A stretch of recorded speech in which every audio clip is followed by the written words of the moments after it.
తర్వాత డౌట్ ఉంటే అడగండి. క్వశ్చన్ లో డినామినేటర్ లో ఎన్ని న్యూమరికల్ వాల్యూస్ ఉన్నాయి? 2 న్యూమరికల్ వాల్యూస్ ఉన్నాయి. డినామినేటర్ లో గనక n న్యూమరికల్ వాల్యూస్ ఉంటే, డినామినేటర్ లో గనక n న్యూమరికల్ వాల్యూస్ ఉంటే ఆన్సర్ లో దానిని n-1 న్యూమరికల్ వాల్యూస్ గా మార్చాలి. ఇదే షార్ట్ కట్. క్వశ్చన్ లో 2 న్యూమరికల్ వాల్యూస్ ఉన్నాయి.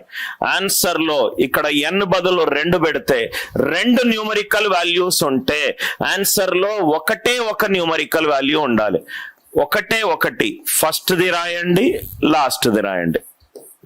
ఫస్ట్ ది రాయండి, లాస్ట్ ది రాయండి.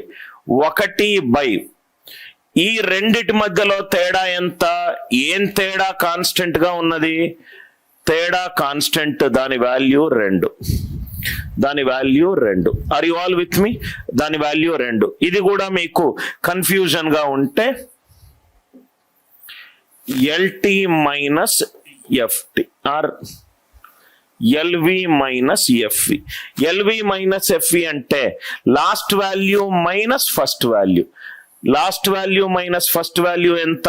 2. 1/2. 1 మైనస్ 1/31. ఆన్సర్ ఎంత? 15/31. 15/31. Last value minus first value.